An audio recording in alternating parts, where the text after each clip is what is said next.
Today I want to talk a little bit about what I think of as myofascial snags. There's different ways to think about that concept. It's been talked about as muscle misalignment by Syriacs and I think it was Tom Hendrickson. Both have kind of mentioned this muscle misalignment. Lauren Berry talked about that, but there isn't much written about him. Or qi stagnation in Chinese medicine. So anyway, but I think these are some old concepts that have a lot of validity in treatment. And so now we know more about fascia and how the connective tissue links throughout all the systems. So I think it's still really useful. One is around the inferior aspect of the scapula here. So you're catching the latissimus here. Here's the latissimus. And here's the inferior angle of the scapula.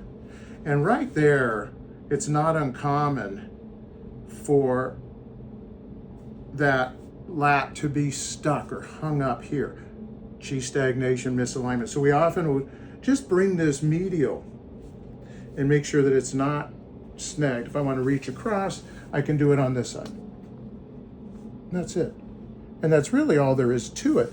And it seems its simplicity kind of hides a lot of its effectivity.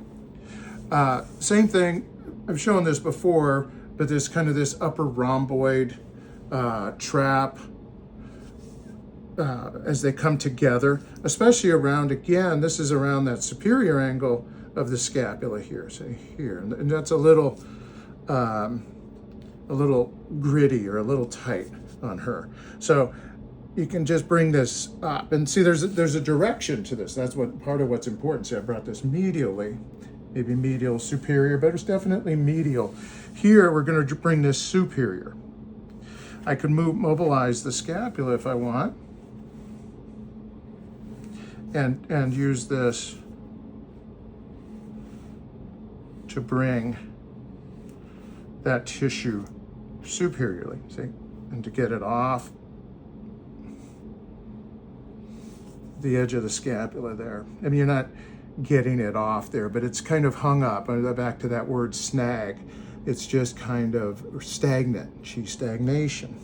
So by moving it, it's very surprising how much these simple things will help.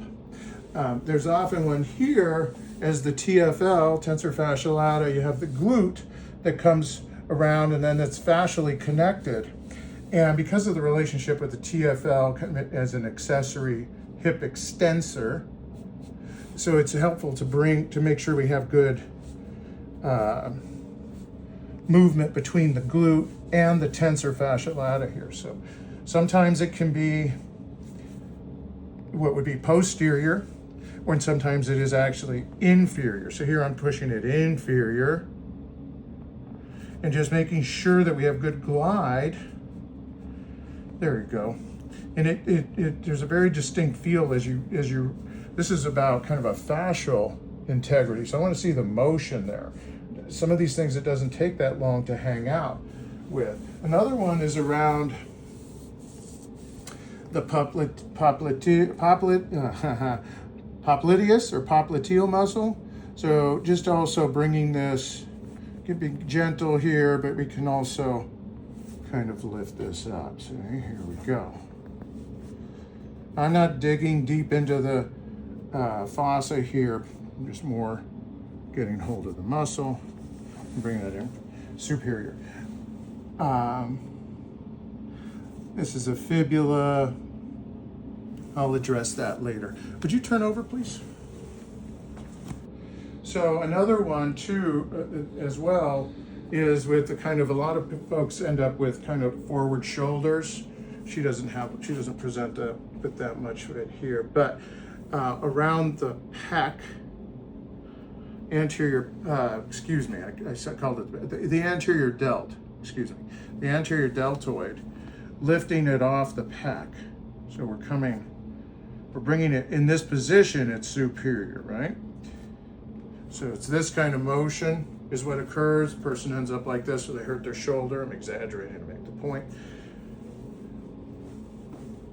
but we just bring that deltoid superiorly. And already that kind of let go. I don't know if you noticed, she didn't have a great deal of tension there.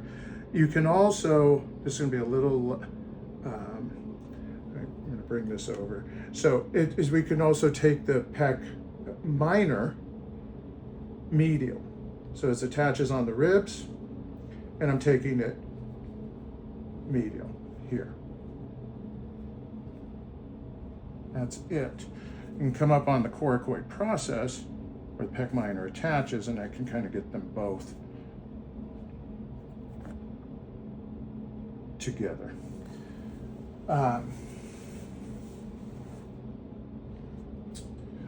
Let's see. I mean, there's quite a few of these. Another one is this supinator, is to just kind of pull this supinator back off of the radius. So this, see, this is pinning, and we're allowing the motion of the radius to move the connective tissue. The patella often gets pulled up from a tight quad. There's no real contraction here in the ligament, the patellar ligament, but if there's a great deal of superior contraction in the quad, it can actually drag the patella superiorly. And it's often useful just to check and make sure that the person has inferior glide of the patella.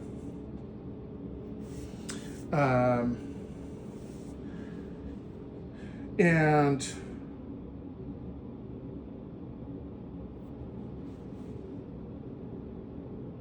here I'm just using this.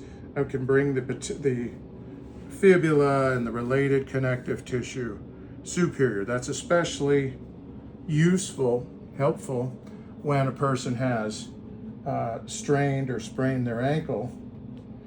Overstretching these tissues, sometimes there's a good job of conditioning, reconditioning that, but often the inferior force that was put into the system is not addressed. And so we can just literally come and add a superior